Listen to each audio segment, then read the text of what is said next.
portfolio is now matching the benchmark index. So it's fully extended, but it was extending as interest rates were rising. So it helped us during that time. It didn't hurt us to be short. So we're a bit ahead of the benchmark. And I think that takes us to slide 6, is to give some perspective about, we essentially, as a board and as the investment committee, the recommendation to go to a longer term benchmark, and the board's agreement with that was to essentially accept some price volatility and return volatility in exchange for higher average annual returns. So slide 6 gives you a picture of what's happened in recent years, and I'd focus you in on 2013. It's looking somewhat similar to 2021 in that you had a sharp increase in rates, and you can see the first line is the income return on that index, and it was similar to our portfolio at the time, which is essentially coupon income coming in, and the next line is the price return, which is the mark to market. So that year, as interest rates rose sharply and the Fed was in the midst of tapering, you get this negative price return, and you had a negative total return for the year. And so Clayton's going to get into that in the coming slides for our own portfolio. And you can see the subsequent years you have negative price returns as interest rates were rising. And then we came to 2019 and 2020, and then suddenly interest rates went the other way. They started to decline. And Clayton and I have been coming to you for the last 2 years telling you that essentially these 2019 and 2020 returns were abnormally high, with prevailing yields well below the total return on the portfolios. You can see the portfolios were pushing 5% returns with prevailing interest rates far below that. And you can see at the very bottom of that table is our longer term benchmark for the M&O reserve. So you can see even greater volatility in exchange for higher returns during that period. And I think the thing to point out is that with these longer term benchmarks and a longer term strategy, we will experience negative return years followed by positive return years. And the purpose of that was to accept that volatility in exchange for higher average annual returns. And I think, the final point to make on this slide is that portfolios tend to be, negative for single or potentially a couple of years in a row, but they tend over multi-year periods to be a lot less volatile than you might expect. So sort of those negative return years are smoothed out or with positive return years. Before moving on, are there any questions about slides 5 and 6? One question. In regard to, and that's slide 6, so based on how the current portfolio is invested, what are your thoughts on how that, how does that compare with potentially will happen with inflation in the market? I mean, obviously we certainly don't want to have returns lower than potential inflation, and given how we're going to invest new monies coming in and out and how this interacts with the portfolio, how do you see that working out? Because we already see inflation hitting certain costs we have, particularly on capital projects. Right. Yeah, I mean, I think you raise a good point, is that the portfolio is money that we're required to maintain to hold credit ratings, but there's a cost to that. Essentially, we financed that indirectly, and we have a financing cost, and we're trying to out-earn inflation and also the financing cost, which is difficult to do when rates are super low. I mean, it's really not possible. So I think the best thing we can do is to, given that this is a drag because we can't keep up with inflation, you can do the best you can to keep up with it to the extent that you can. I'm not sure if I said that adequately, but with inflation pushing up and prevailing rates, interest rates below 1%, it's hard to keep up with inflation. And even at the long end of the curve, you couldn't keep up with inflation. So there's no amount of duration extension that we could do to accomplish that. Maybe the flip side on a positive note is that the ultra low interest rate environment fits on the financing side. So we've come to market, we refinanced the TIFIA loan, we came to market twice in the last 2 years. So both of those financings have been among the agency's lowest, at least in the last 10 or 15 years. So it's at least a good time to be financing, but it's, it's a tough time on the investment side. So basically, we have positive arbitrage relative to our financings, but we potentially may have negative arbitrage related to how it's invested relative to our future costs. Yeah, absolutely. If you looked at the cost of the financing versus what we're earning on our unrestricted position, there's definitely negative carrying cost essentially to that. Okay, so I think in a low interest rate environment, we adjust our assumed interest rates in our financial forecast so that, we have done well with our financing, but we also being in a lower interest rate environment, or the TIFIA being a lower interest rate, our forecast reflects that. So when we have these lower borrowings, it's aligning with our forecast. So I think that's important to know, that it's not new money or found money or anything like that. It's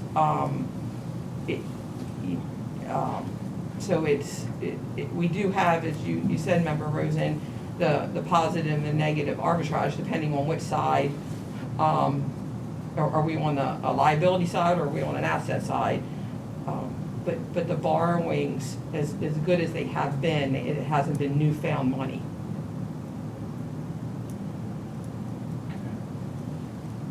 I think, so just as a point of note, I mean, it's not, you guys obviously are looking at this, and this is great. That's something I think that we, probably need some more insight on, probably more so than we have in the past, because we're in an inflationary environment, particularly on the capital side. We have a lot of capital expenses coming, forward in the next few years. Yeah, and Will and I talked about the capital budget a lot, and with inflation and fuel prices and everything else, really watching bids carefully, and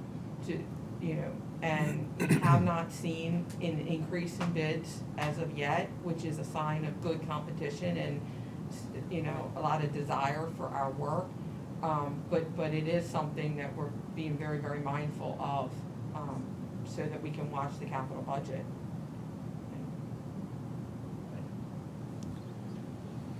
Very good questions. I have one question as relates to the most recent infrastructure bill that's come through Congress. I mean, over $1 trillion that's going to play out here. Is there any thought or any comments or anything as it relates to the portfolio moving forward? I guess the committee would consider that.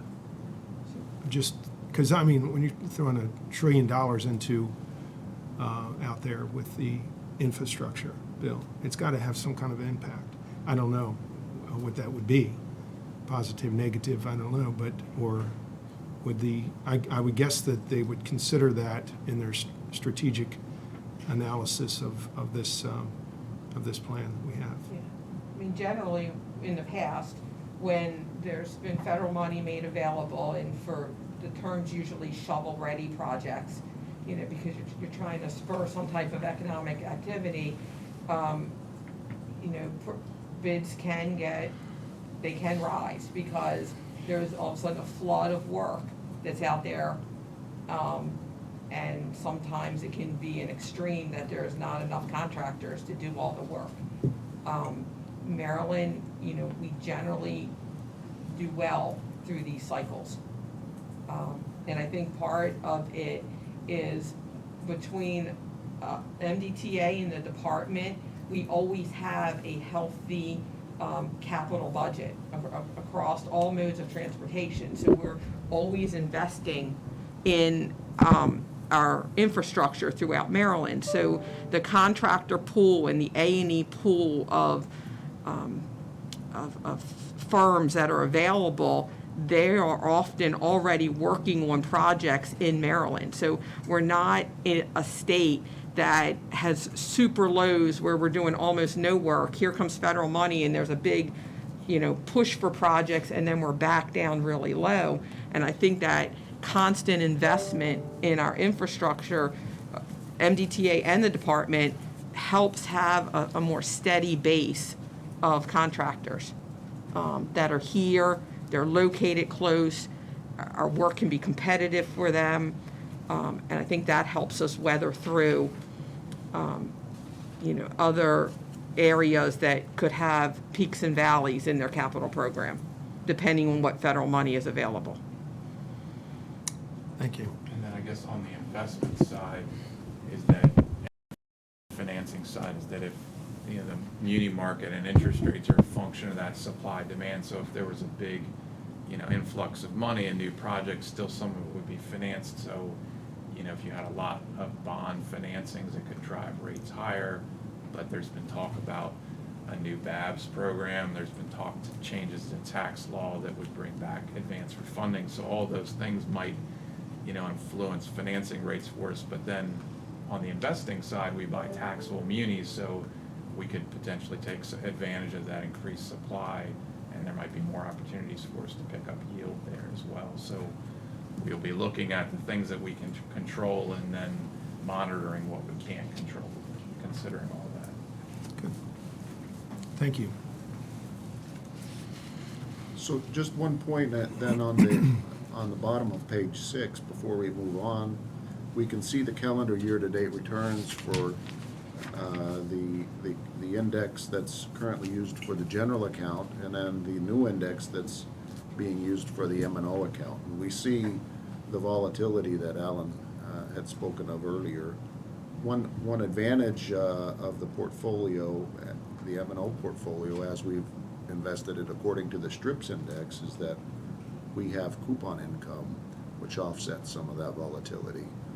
In addition, during the course of the year, we've been under rate duration in that M&O portfolio. And so our numbers on slide 7, or actually we'll get to that in a moment, but on slide 10, look quite a bit better than that of the new STRIPS index. But on slide 7, we see the performance of the general account for the 12, 6, 3, and month periods. For the 12-month period, again, we see the volatility of interest rates here. This is reflecting that volatility. And things during the course of September and October will be probably under the positive mark. Slide 8 confirms this just on a monthly basis. We see that there are just a few months with quite excessive volatility, but for the most part, we're invested according to having some coupon income and hedging against some interest rate volatility.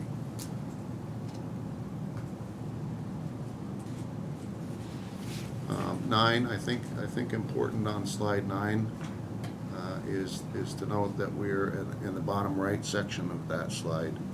We're running the portfolios consistent with the benchmark in terms of duration. We're not going to take excessive interest rate risk. We don't have any ability, Alan and I always say we don't have any ability to forecast interest rates, and so we're just not going to take any interest rate risk and run it very conservatively. Slide 10, we transition over to the, do you want to add anything there?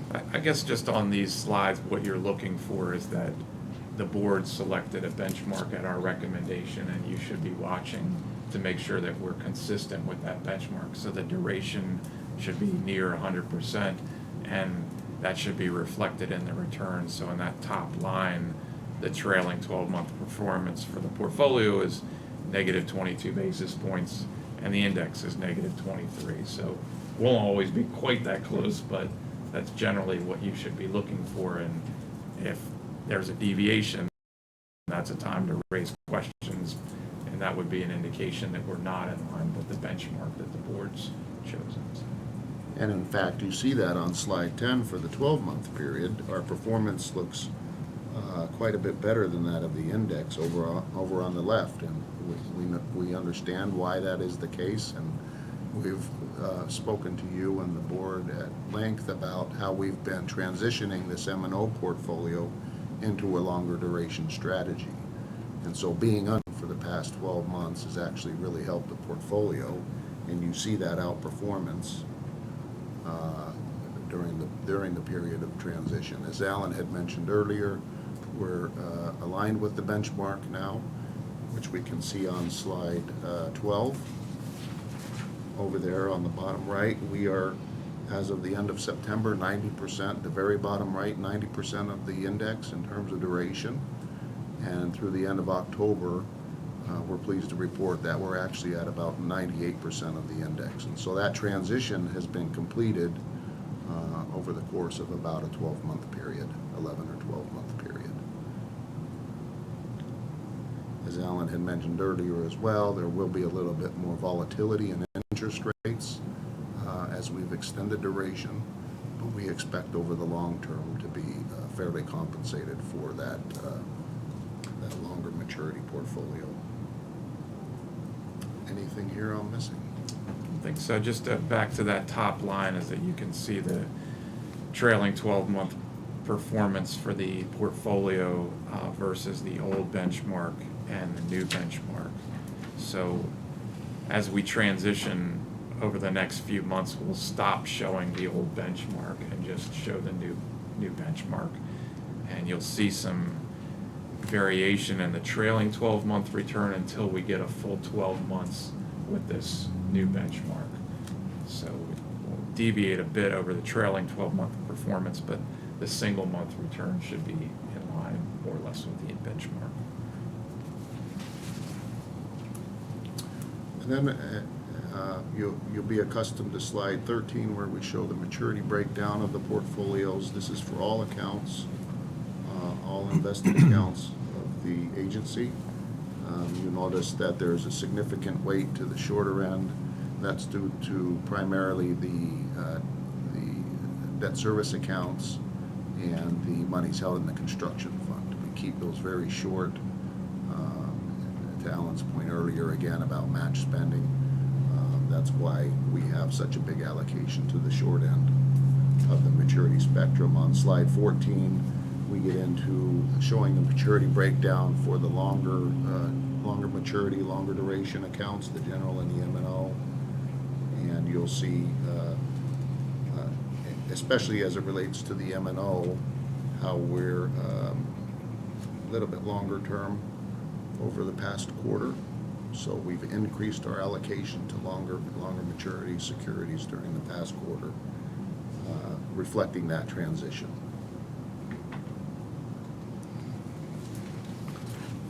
Moving on to slide 15, we have our compliance report. We're pleased to report that we're in compliance with all of the policy metrics that govern the management of the portfolios.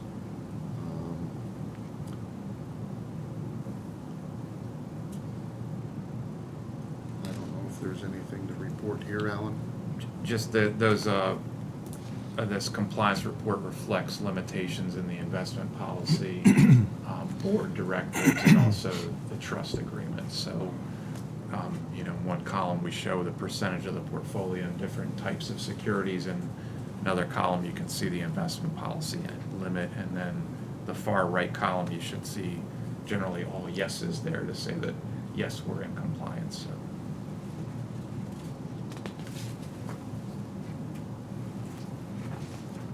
And then just in closing, we have supplemental reference materials, the investment consideration pages, which show the breakdown of accounts and the assets. Also, we have a trade allocation by dealer, which we've shown to you every quarter. Nothing to note here. We're actually finding as we trade, we get a little bit more competition these days. As you've seen FHN rise to the top. Wells Fargo is a close second.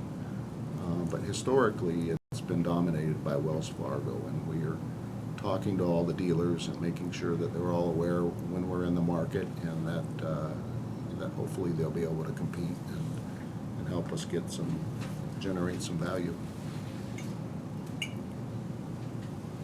And if nothing else, would there be any questions? Any other questions? No?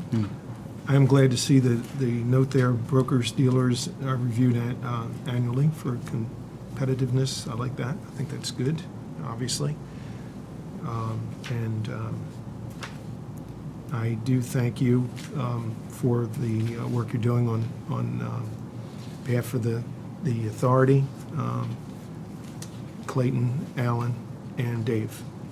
So thank you very much for the update. We appreciate it.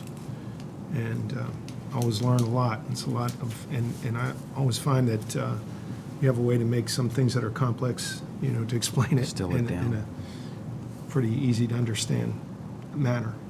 Thank you for that Great, thank you. and everything else you do. Okay, we will move on to the next item. Item number 4, another update on traffic and revenue forecast. Chantel Green is here to present. Hi, Chantel. Good morning. Morning. How's Miles? He's doing great, thank you. Good. Morning, everybody.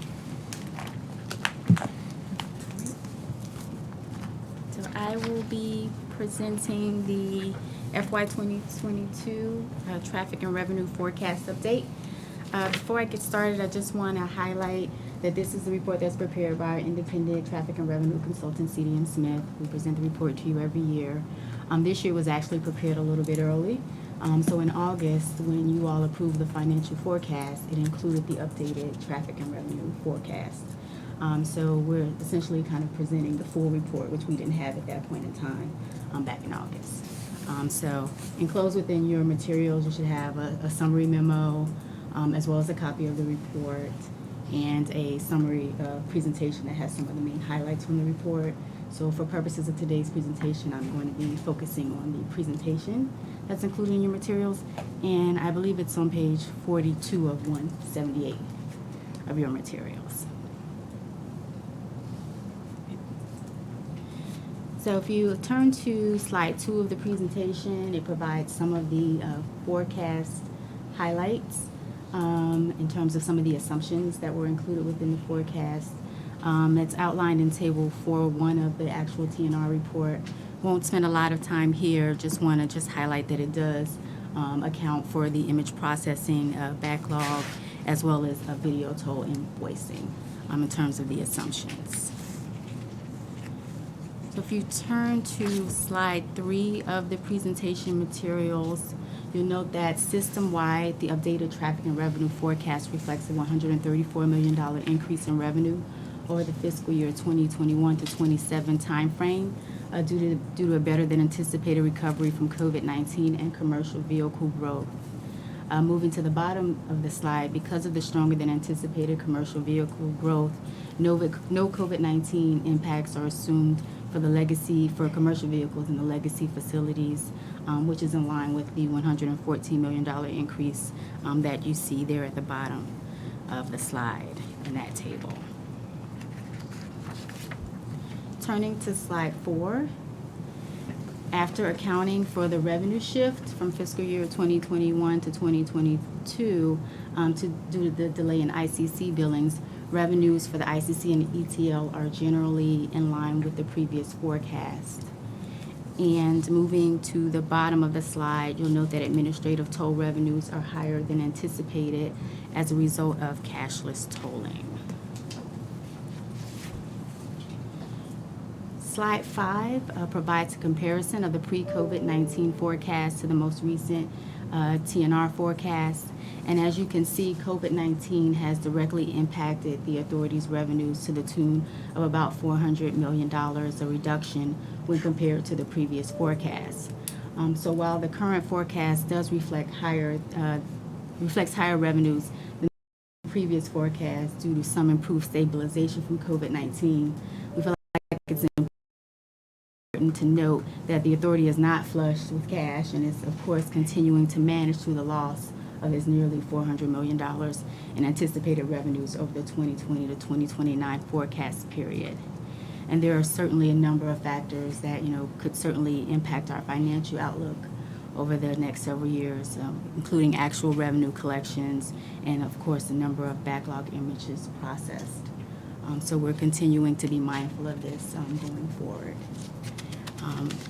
I guess short and sweet version of the TNR report. I'll be happy to respond to any questions that you have. Thank you. Are there any questions from any of the members? Okay. I guess I do have,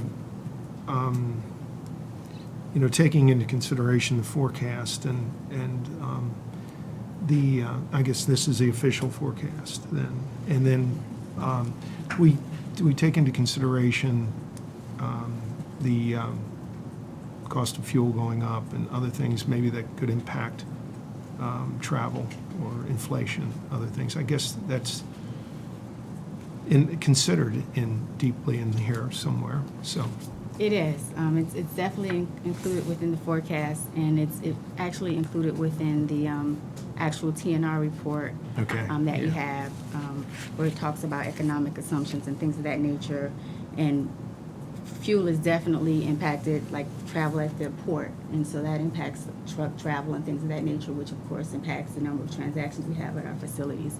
So that information is around, it's in section 3, and for example, like BWI employment trends, things of that nature, it's all reflected here in this particular section. So section 3 of the report does incorporate things such as fuel and travel and other factors that are incorporated within the report. Population, page 3-9 of your report, employment, things of that nature. Okay. Question. Chantel, thank you for the information. My question would be, does this report account for what the potential positive side of all of the supply chain issues being worked out would be? Because I would assume that as we level out in that space, there'd be more commercial vehicles on the road transporting material. Does this report account for that in any way? Not sure specifically.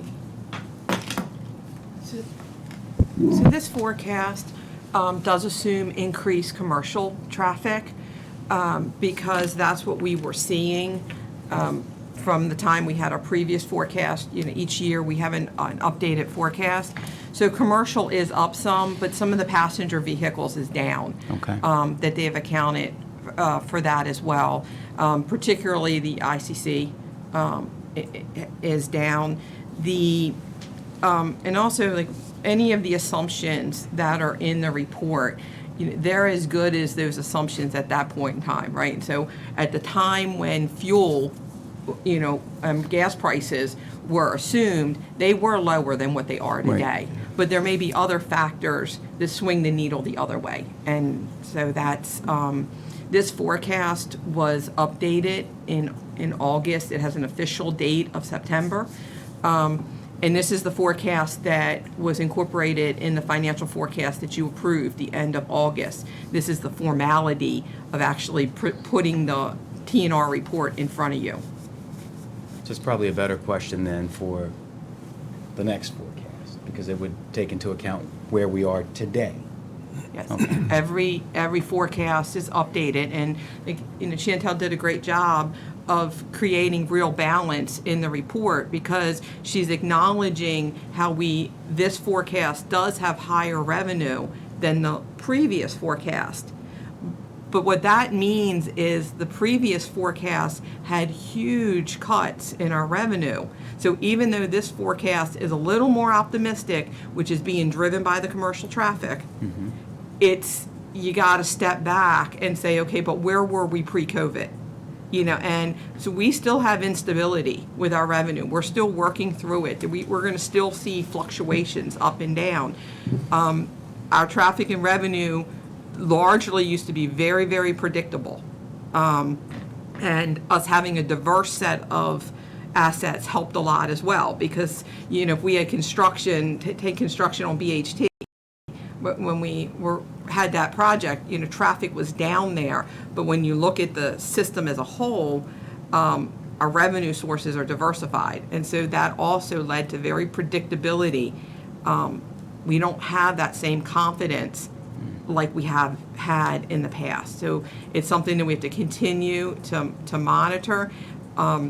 it is very difficult to monitor because there's so many factors that offset each other. So you'll see certain things that is pulling down revenue, something else is pulling it up, and you're trying to figure out the degrees of them to explain if we're slightly over the budget, behind the budget, and what we see for the rest of the year.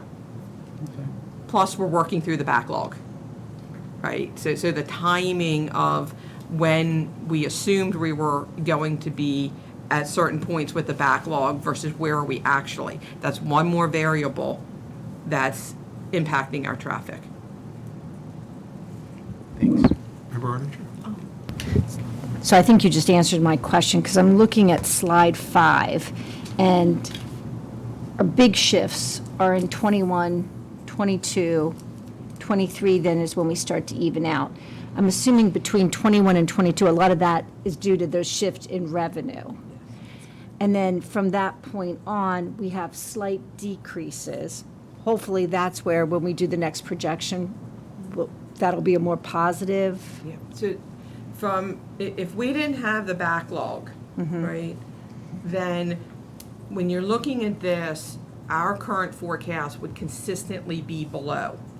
And so in 23, that's an example where we've got two offsetting things. We've got lower revenue because of COVID, long-standing revenue. I can't recall right this second, but it's around, I think, 27, 28 before we get back to pre-COVID revenue. So we'll be almost 10 years to get back to revenue that we had in 19. And that's not even counting the normal growth we would have had. So we will forever be behind where we were pre-COVID. And the only reason in 23 you don't see as much of a decline is there's still a little bit of backlog because of timing video tolls that's hitting 23, and it's offsetting the negative impact of COVID. Right. And so, but by the time you get to 24, all you're seeing is COVID impacts. Thank you. I do have two things. One, I guess the new normal with teleworking, that's all certainly been considered. And as it relates to fuel, I would think this, coming from the transportation industry, when you look at the commercial side, fuel's not going to really be that big of an impact to us, because the trucking industry, the motor carriers, they have automatically a fuel surcharge, as you're aware, that they would pass on to their clients. So I think that's they automatically pass that on, the cost of fuel, the rising cost of fuel based on the Department of Energy's diesel fuel pricing. On the consumer side, I think it's a little different. If the cost of fuel rises and people cannot afford to drive, they're going to be impacted. And that's something I'm sure that's been taken into consideration in these calculations. But I think that is something to watch. Right. Coming from the industry, the transportation industry. They're the only comments I have. Are there any other comments from anyone else on the board? And so where the challenge comes in with our traffic and revenue is, as passenger traffic continues to be down, how much of it is because of fuel and how much of it is because of COVID, right? That's the hard part, is to understand that, because we know that COVID is pretty much long-term. People have shifted and their work patterns have changed. That's not changing anytime soon. If fuel prices come back down, that piece of the lost revenue and traffic will come back.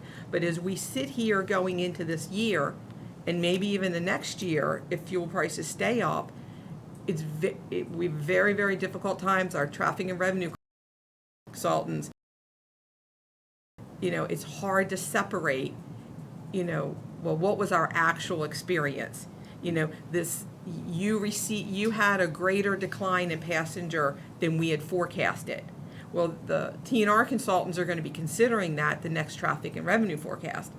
And how much of it they think is a permanent COVID adjustments, they may lower our traffic and revenue the next forecast. If they think that the decline that we have fuel prices, because they assumed higher fuel prices at the time of this forecast, then they may leave future traffic and revenue where it is. And, you know, obviously, this is their area of expertise and, you know, something that we are knowledgeable about, but, you know, in all honesty, compared to the skills and the tools that they have, you know, we're novice at separating COVID versus fuel and what it does to traffic and revenue. Yep, that's why we engage them. That's right. Okay. Is there anything else for this topic, this item? Okay. Well, thank you both, Chantel and Deb. Thank you very much.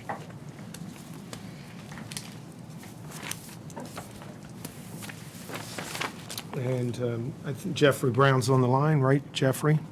Jeff? Yes, good morning. Can everybody hear me?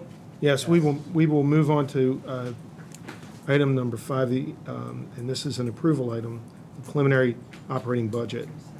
Good morning, Jeff. You're up. Good morning. For the record, my name is Jeffrey Brown. I'm the Director of Budget Director for the MDTA, and I'm here today to request a recommendation of contingent approval to the board for the preliminary full year 2023 budget. The full year 2023 budget reflects a return to new normal operations after COVID-19. The proposed budget is $359.1 million, which represents a 1.7 million, 0.5% decrease versus the full year 2022 operating budget. The big, and we'll get into more detail, the big driver of this reduction is the completion of the Easy Pass backlog, which impacts the operating expenses. In looking at this budget analytically, we've broken it into 3 major buckets: mandatory increases, which are $5.6 million, additions to discretionary additions of $7.7 million, and reductions of $15 million. For the mandatory, those are primarily personnel type expenses. Within that 5.6, step and rate changes for the police account for $1.5 million. The health and retirees' health plus the Social Security costs are reflective of rate increases, and with health, it's also reflective of actual cost activity in full year 2021. The health costs went up by $1.2 million, while Social Security went up 0.3. The law enforcement officers' pension system had an increase of $1 million. In addition, we did budget for an expected bonus of $500 for senior and civilian employees, which adds $0.9 million, and 1% COLA for civilians, which accounts for $0.6 million. And then finally, expected retirements through accrued leave results in a $0.1 million increase. Moving on to the discretionary $7.7 million increase, the key variances are as follows. IT services and computers accounts for $2.4 million of the increase. Of that, IT services, which is object 80865, increased $2.2 million, and that's reflective of higher labor costs in the consulting and technical services contracts. In addition, there's $0.2 million increase for purchases of tough books computers for the Maryland State Police. An additional $2.2 million increase occurred in engineering, which is object 0807. And looking into this in a little bit more detail, the primary driver of this cost has to do with deferred maintenance that was done during COVID-19. As you recall, and as we just talked about with the revenues before, there was an attempt to obviously balance revenues and expenses, and there were some fairly large cuts in some of the operating expense budgets, and this was one of them. So this $2.2 million reflects a return to kind of doing some of these deferred maintenance, doing the maintenance that had been deferred due to COVID-19. Moving on, other replacement equipment increased $0.7 million. This is replenishment of personal protection equipment, which most of them have reached their useful life of 10 years, so this is replenishing that. Building repairs and maintenance increased 0.3 million, and this is driven by the Curtis Creek Drawbridge maintenance, Bay Bridge automation and eastbound deck work, and some contractual increases toward the virtual way stations across the state. In addition, we had 0.4 million increase for the new VidAssist contract, which shows up in the security services or Object 0823. We had some additional architectural and engineering work for management services, which resulted in an increase of 0.3 million. Easy Pass increased 0.2 million due to expected increased need. And finally, insurance increased by 0.2 million, and that's pretty reflective of normal rate increases with regards to insurance. The remaining increases, which are 0.9 million, are all small variances, and they're spread across the 30 trees. Moving on to reduction, as mentioned earlier, the big reduction is the 10 million reduction in Easy Pass service center costs. This reflects the backlog going away, but it does include the remaining, the expected volume and run rate increases. So the net impact of that is that $10 million reduction. Fiscal services 0829 is 1 million lower. It has two components. One is the Easy Pass retail fees, which is 0.9 million lower. Again, this does reflect expected growth rate after the backlog processing is completed.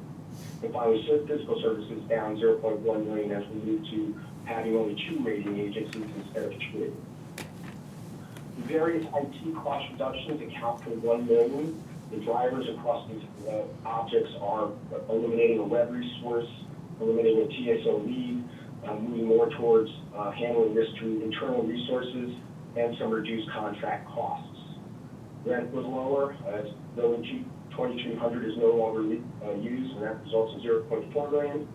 Overtime is down as well, 0.4 million, and this reflects the fact that we're moving to higher vacancies and being more fully employed. As a result, there'll be less need of overtime going forward. The next two, additional building maintenance and equipment and purchase of other land vehicles, those went down 0.3 million. These typically vary year to year. It's really based upon the need at that time. So that's what these are showing at this point. Plus, there were some additional costs that will really show up in the capital budget rather than the operating budget. Turnovers is reduced by 0.2 million, and this just reflects historical activity, so it's consistent with the recent history. And janitorial services was down as well, 0.2 million. The remaining 1 million is, again, they're smaller variances that are spread across 29 sub-objects. And some of that includes like advertising, where we finished the A&T, all electronic tolling, drive easy airline transition, and things of that nature. So that accounts for the remaining variances. So that concludes my presentation. I'm happy to take any questions at this time. Okay, thank you, Jeff. Are there any questions from any of the members? Yeah, Jeff, just one quick question. So this budget is, if we're thinking about getting past, COVID and impacts and the collections issue, this is probably going to be the first year that we could compare to pre-pandemic. Is that a fair statement? Many of the line items you can. There are some deferred items, like Jeff talked about, Right. the maintenance. So we've been working on the backlog for transactions. There's a little bit of a backlog for some expenses for work that was deferred or purchases that were not made in order to constrain the budget, but we could still separate them out. So yeah, and a lot of times there's line items in this that 19 was used as the model to estimate these costs. Credit card fees is an example. We took 2019 levels, but then we adjusted because of AET. So, right, Yes. 19 we had cash, now we don't. So there's variables that we'll have to adjust for, but we know what they are. And that's basically how I looked at it. It looked like in 19 our budget was 324 million, and we're at 359 now. So over a 4-year period, that's about 10% overall, not year over year. So that's, if you think about inflation, so that's just how I was looking at it, just from a sanity check. The drivers for our operating budget, and Chris, maybe join me just in case there's more detailed questions. our drivers is object one, personnel. You know, so, and that's why I always we break it out as mandatory. So since 19, we've had some significant increases with police wages. Per civilians, was there one COLA? Go ahead.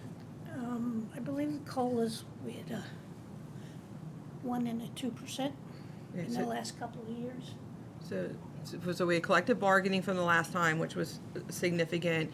We had a 1% and 2% COLA, so that would have been driving salaries, and then pension expenses, healthcare. It seems like they're constantly going up. So the personnel is always a huge driver, and so any changes year over year, that's always the first place I go and look. How much did personnel expenses, Object 01, change? Because they fall into this mandatory column. The other object immediately afterwards you go to is 08, which is contractual services. Easy Pass, it should be about the same. It should, because our transactions are down, we are clearing the backlog, but our contract prices are lower. So that, yeah, I don't know, but that should be in the ballpark. Credit card fees are going to be higher, but then engineering, we have higher expenses there because of any deferred work, and we're always trying to invest a little more in keeping up with any type of maintenance. So those are the objects that will drive the budget, and any change you're going to find, a good 80-90% of a change between budgets is going to be in those two objects. Good question. Any other questions from any of the members? I just noticed the 31% of our budget is now law enforcement. That's grown considerably. It seems like it's, because a lot of it is mandated, I guess, in parity with the state and so forth. So it's kind of, I'm not sure what we can do about that. Right. Yes. But, yeah. and you address the engineering cost, and some of that is outsourcing too, I guess, some of that? Or is that just, you mentioned, I know back a year or so ago, I think we were doing inspections at a higher rate, but we are still compliant, but we changed that a little bit to a little bit longer duration. But the 2.2 million in engineering, you already covered that. Right. But anyway. Right, the increased maintenance, work,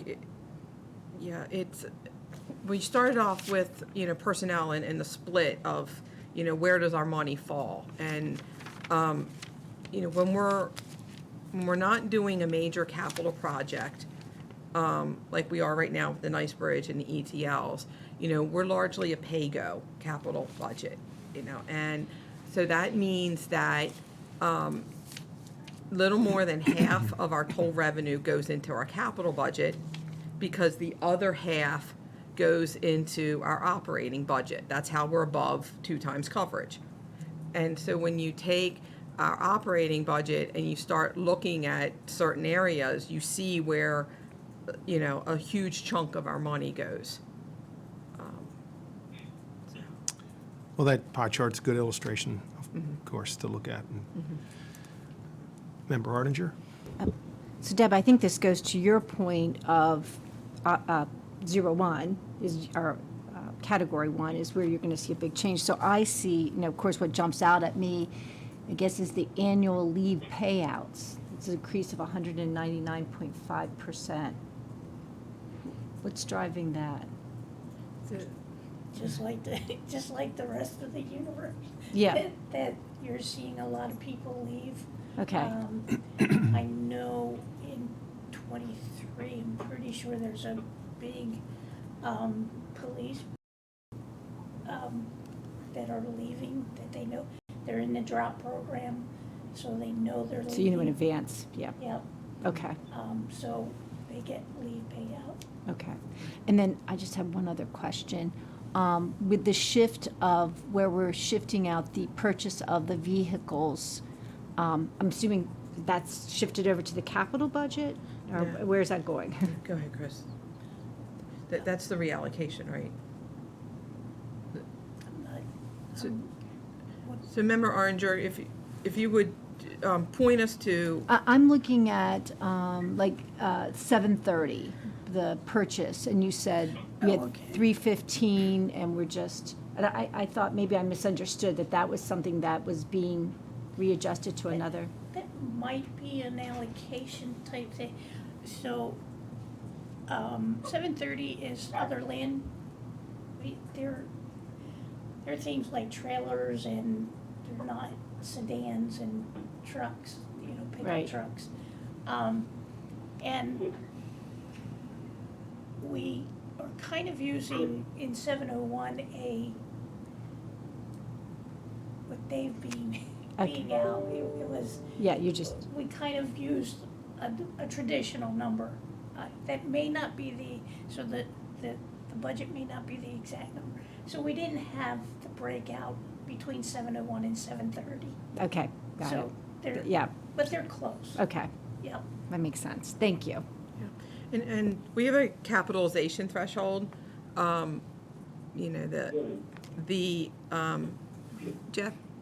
Jeff, were you gonna say something? Yeah, you were actually hitting upon the one thing that might clear it up a little bit. I think the numbers we're seeing are reflective of what the actual operating requests are. However, they do have more needs than you see in the operating budget. When they did their initial budget, they were including stuff that I was considering capital. It'll show up on the capital side because the threshold was too high of an expense for the equipment. So that got moved out of the operating budget. So that's kind of what was going on behind the scenes, but the actual amount is reflective of the operating side. But they do have other needs, but they show up on the capital side. We have a capitalization threshold. It's $100,000 in 7 years is our capitalization threshold. So, a passenger vehicle car is generally is an operating budget expense. The dumps, specialty equipment is usually capital. And, and that's the same exact thing that happens when we're talking about repair and maintenance, right? We're looking at two things. Are we extending the useful life, and are we meeting our threshold? And sometimes we are extending the useful life, but we're under the $100,000 threshold.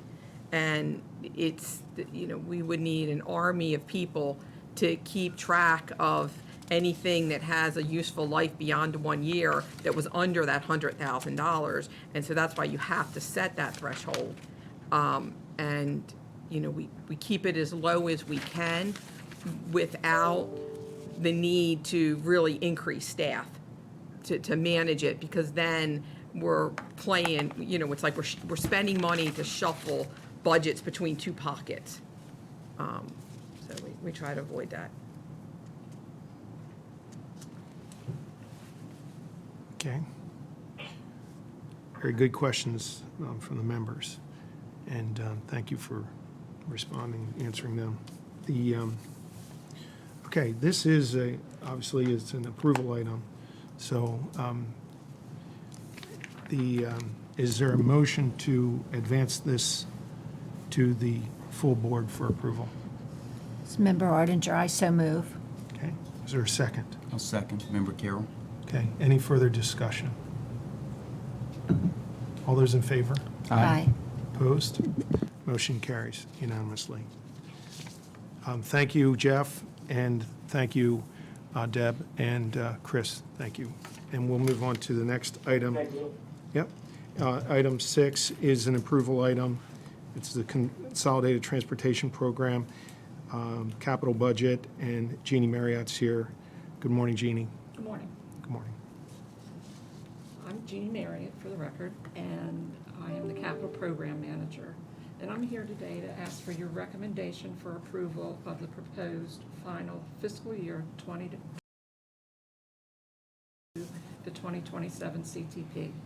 And the final CTP was recommended for approval by the Capital Committee on November 4th, and it will be presented to the full board for final approval on November 18th. Now, if we turn to attachment A,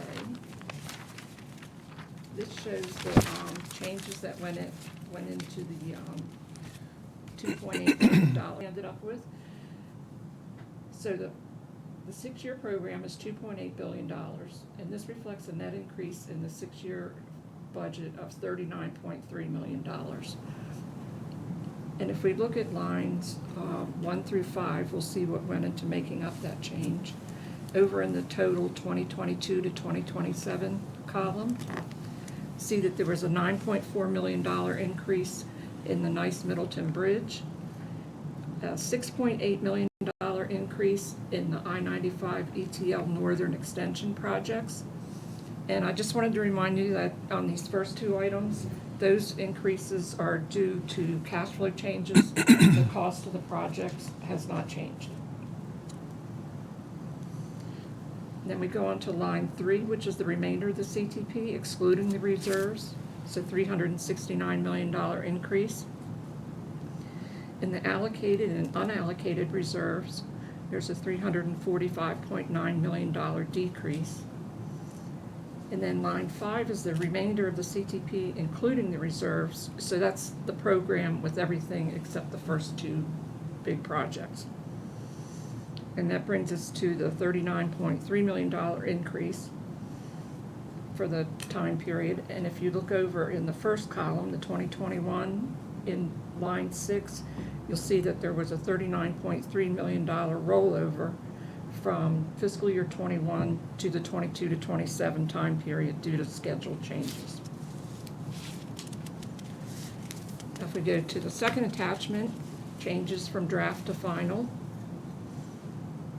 This gives the changes for each project. So what's shown on here are the projects that were changed. If we look in the 22 to 27 column, in the first section, new projects added. There were 10 system preservation and 2 enhancement projects added. And that resulted in a $33.8 million increase. And these are the projects that you approved at the board meeting. The next section are projects that were modified to reflect bids received. There were 3 of those, and it resulted in a $22.3 million increase. Next are projects that were modified to add the construction phase. When design was 60% complete and the construction funds were moved from the allocated reserves to the projects, that resulted in a $59.5 million increase for these 2 projects. And then there were 6 projects that were completed and 1 that was deleted for a $3.8 million decrease. And then if you look at starting on page 2, continued on page 3, and over to the top of page 4, there were 89 projects that were modified for cost changes and cash flow adjustments, and that resulted in a $273.5 million increase. Next are the reserve changes.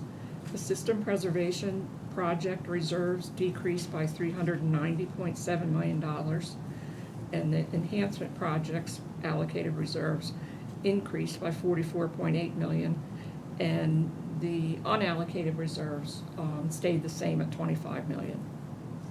So that was a net decrease of $345.9 million for the reserves. And then the last section, changes from draft to final. This is a recap of everything that you saw with the projects on pages 1 through the top of 4. That change was $385.2 million increase, and the reserves, $345.9 million decrease, which brings us back to the $39.3 million increase over the 6-year period for the program. Now, if you look at the next attachment, this shows us the breakdown of the projects by location. Highway is largest due to the I-95 ETL northbound extension. And then, of course, Nice Bridge has a large budget due to the replacement of the bridge. Look at the next pie chart. This is a type of work being done. So most of the Kennedy Highway, I-95, ETL northbound extension projects are categorized as safety and capacity. So that is why that section is so large. And then in the bridge replacements, it's not only the nice Middleton Bridge, but there were 4 bridges that are being replaced as part of the northbound extension on the ETLs. So that adds more to that category. So that's all I have for now, unless you have any questions. Are there any questions, any members? I do have a question. Okay. And I don't know if, if you can explain this, but I just kind of for the record, when there's a modification to a capital project for an increase, for example, do you know the process that is followed on that from the field Yes. up? Can you describe that I for us? monitor that process. Okay. I just want, just for clarification from the Finance Committee's knowledge of that. Okay, so we actually have a new, well, relatively new, we're in our second year of a software program that was developed over like the past 10 years to track the capital program for MDOT. The other TDUs are included too. So in our portion of it, when a project manager sees that he needs an increase or decrease, or maybe move money from construction to design back and forth, he puts in a request, which is in the program. And then that notifies a series of people that have to approve it before I change it in the budget. And so first of all, it goes to a reviewer in OEC who is familiar with the projects, and he looks at it, and then it comes to my department, and either I or Jennifer look at it to make sure that it's correctly filled out, and that we have enough of a justification, that we know why they want to change it, and you know, we look to make sure that the money, like if they're requesting a large amount of money, we look to make sure it's in allocated reserves if it's going to do that. So then it goes to the head of the department that has that project. So it would be the chief engineer. Most of the projects are from engineering and construction. So chief engineer has to approve it. And then it goes to the budget director. I think she has a different title now, but Chris does that. So she looks at it to make sure it fits in. Deputy Director of Finance.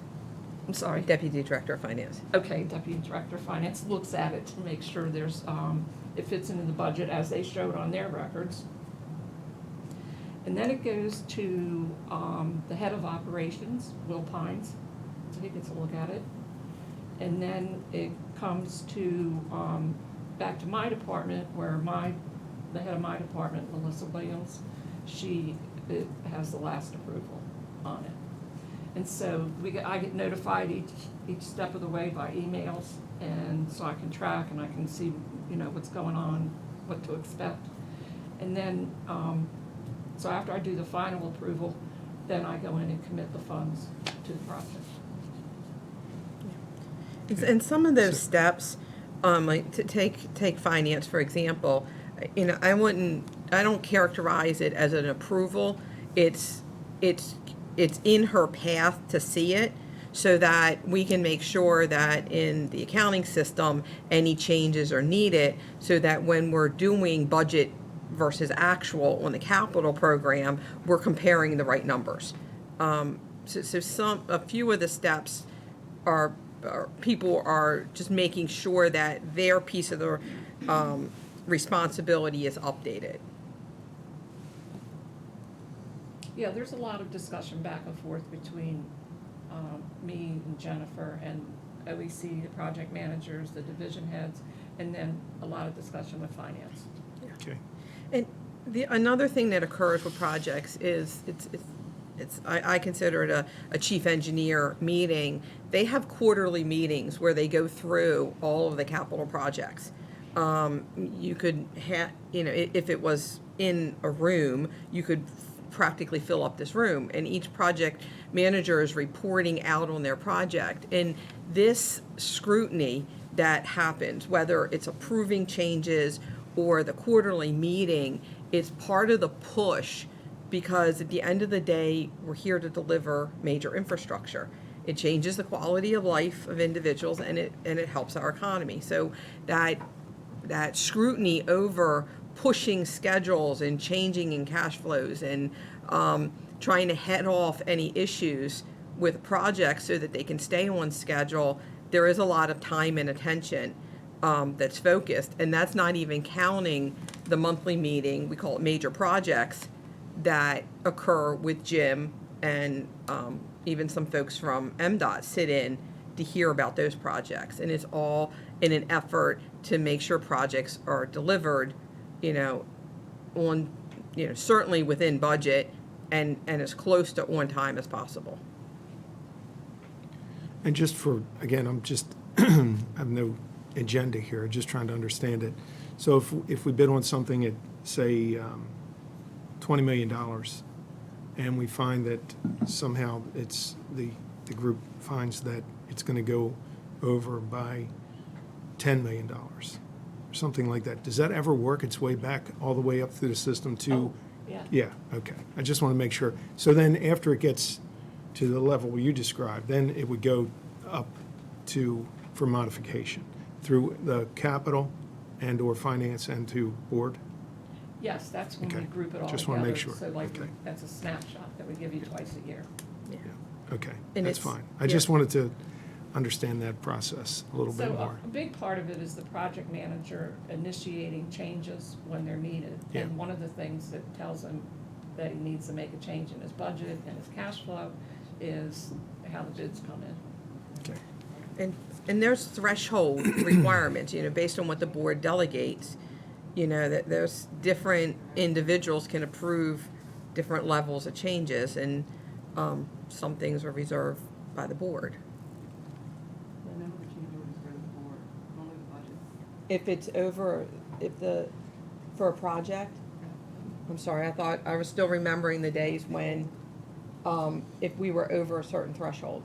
Budget comes to them, not change orders, not there for contract modifications.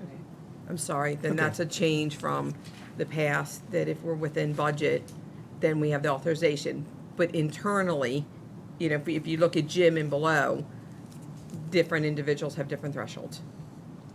Okay, Yeah, for signing off on the contracts, that's handled by the procurement department. And of course, it has a big impact on the budget, the capital budget. But like I said, it's up to the project manager to initiate those changes. all right. Thank you. You're welcome.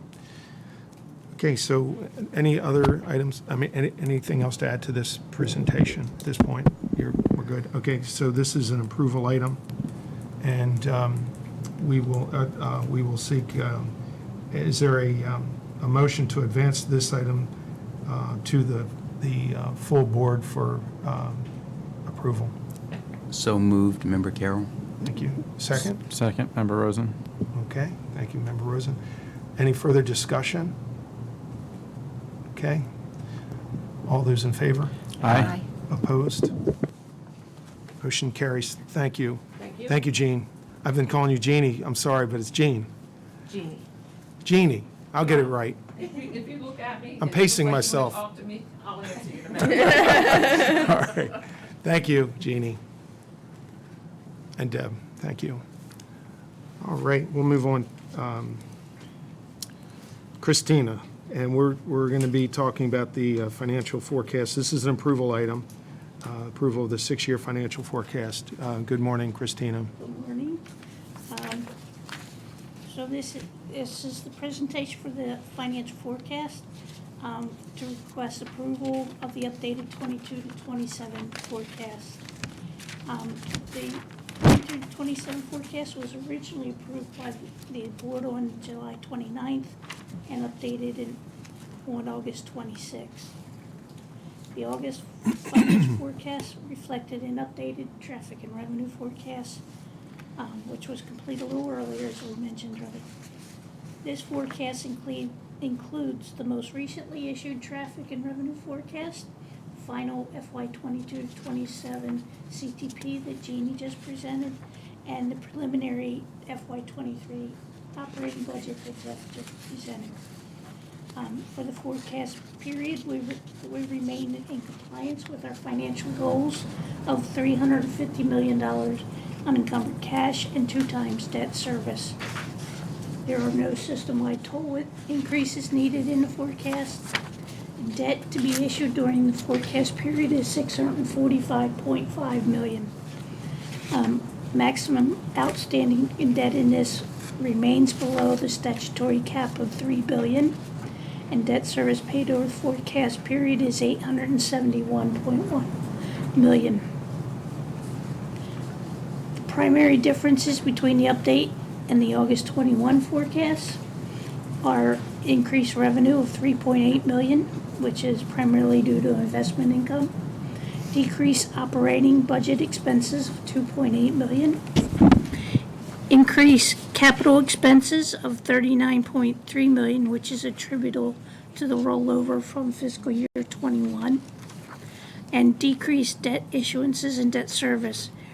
Revenue bond issuances decreased by $72.4 million, and projected debt service declines by $8.8 million due to an increase in net revenue available for PAYGO capital spending, following the true-up of the FY21 actual expenses and revenues. With that, I'll be happy to answer any questions about the forecast. Okay.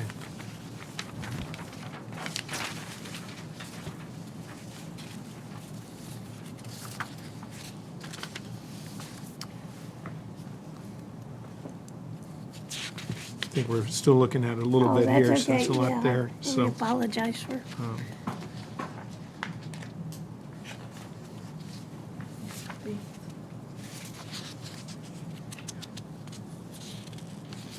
The forecast is, very consistent with the forecast that you approved in August. I mean, and, we had that slight improvement with traffic that's inflected in here. We have an operating budget that's largely flat, and we have a capital budget that's largely flat. So it ends up producing the same result. The reason for the delay is one of the things that changes is the true up of FY21. Is what happens between the forecast that you approved in August and now. Okay.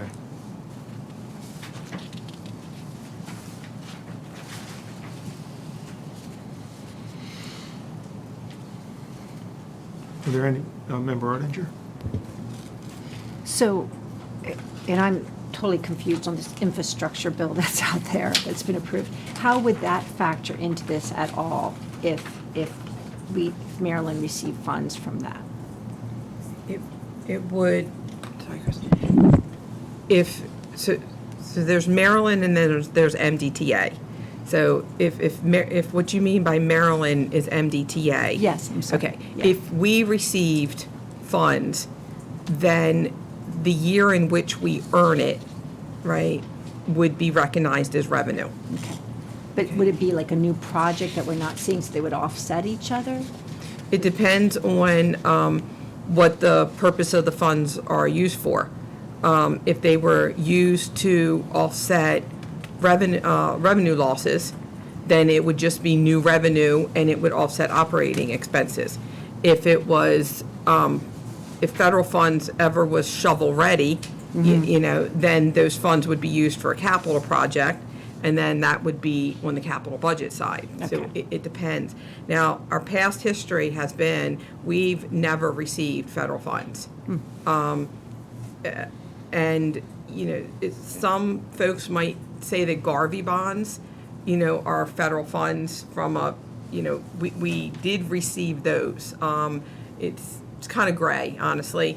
And so when we constructed the ICC, there was a comprehensive financing plan because we couldn't afford a project in excess of $2 billion. So we funded half of it, and then there were other funds in Garvey's. I think it was $750 million was a piece of that. So other than Garvey funds, we've never received federal funds. And, my part of that is there aren't earmarks anymore. And so therefore, the state receives what it gets, and you start pulling from others. There's no lobbying effort we can do to get federal funds, I guess. I don't know. I mean, this is new to me. I mean, just saying, when you've got this big infrastructure bill out there. Yeah, and MDOT has a, robust federal arm to their government affairs office, and so they're very versed on federal legislation. And I'm sure other areas do as well, DBM, governor's office. It would not surprise me if throughout state government, I'm not that familiar with it, is doing everything they can to make sure that Maryland gets every federal dollar it's entitled to, and try to encourage, more money coming our way. Then also there's associations. IBTTA is a perfect example. They are very active. They have a legislative group. Mark leads that group and is present and advocating for toll agencies. That occurs. Pat Jones, who's the CEO of IBTTA, he's testified in front of Congress numerous times trying to educate them on tolls and toll road needs. So there's lots of efforts that happen with regard to federal funds. It's just usually it comes in, without earmarks, and therefore it's, Mary, I know this is like an area of expertise for you. Lots of times it's formula driven. Yeah, it's so new. I don't know what to do with the camera. Sorry, Harris, thank you.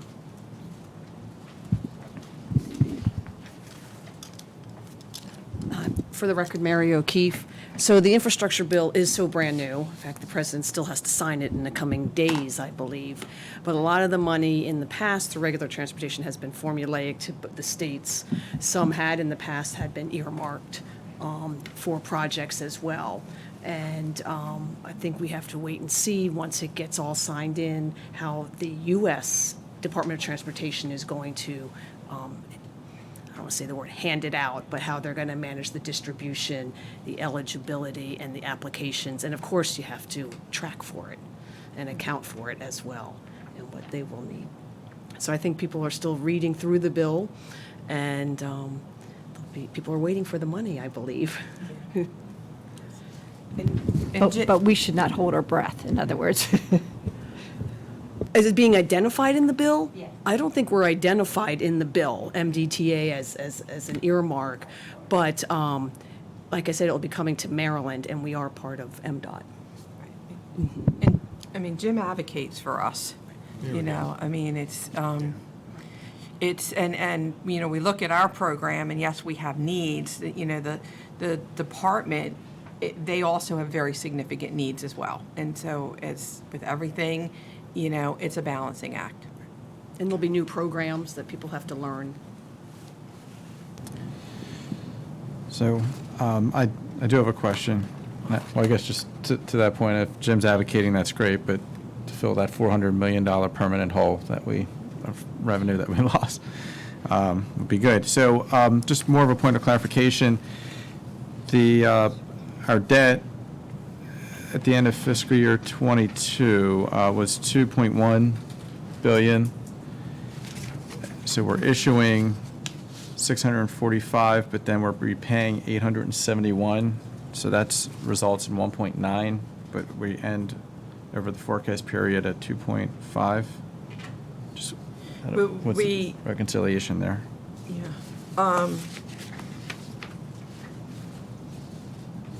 See what I'm referring to? Yeah, I do. Okay. Just have to think for a second.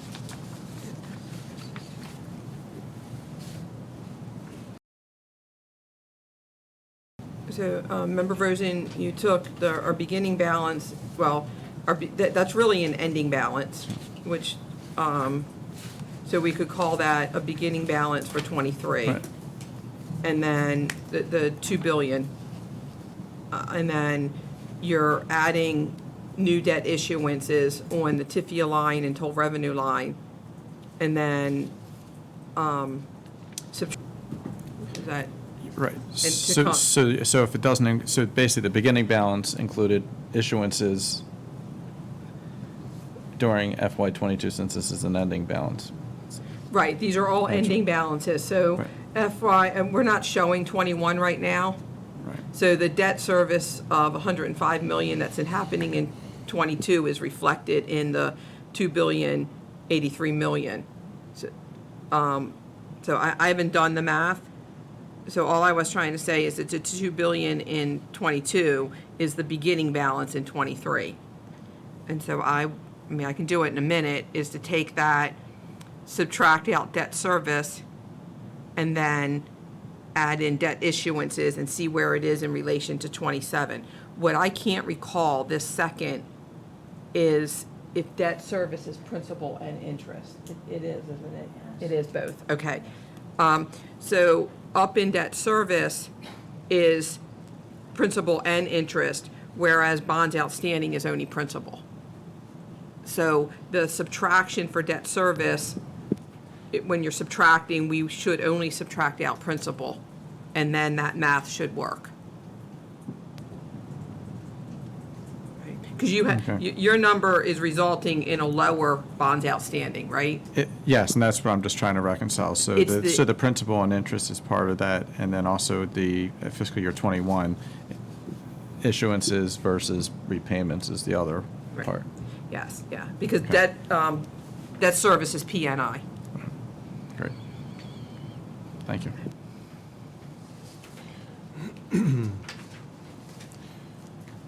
Do we have to, that's, I mean, you've discussed that. Is there anything that we have to do with this in terms of? This is an approval item. Okay, I know, but based on the discussion, we don't have to change anything at that No. point. Right, okay, just want to make sure. Alrighty, any other questions? As Deb said, this is an approval item, so we will, is there a motion to advance this item to the full board for approval? So move, Member Rosen. Okay, second? Member Artinger, I second. Okay. Is there any further discussion? All those in favor? Aye. Opposed? Motion carries. Christina, thank you. Deb, thank you. Okay, we have covered all the approval items. We have 3 more items on the agenda, and we will go to Chantel again. And we do have your handout, thank you, for an update on the biannual revenue sufficiency. So twice a year, thank you, Deb. Twice a year, we are required per our operating policy to have, present to you an update on our biannual review of revenue sufficiency. And the purpose of that is to essentially look at our forecast and ensure that there is no need to increase fees, things of that nature, that essentially we have enough revenues to cover our operating and capital budget expenses. So this is usually a pretty brief item here because it trails the financial forecast, which Chris and Deb just, thoroughly went over with you all. And you'll note that in that forecast, at the bottom, and I've also included a table here in your materials, you note that we meet all of our metrics in the forecast period. If we did not meet any of those metrics, it would in turn trigger the need for a total increase. So as such, there is no need for a total increase. We meet all of our financial metrics. And that's, like in short and sweet, the review for you all. Again, trailing the financial forecast where you got all of that information just a moment ago. I'd be happy to answer any questions. Any questions? Okay. Thank you. Chantel, thank you.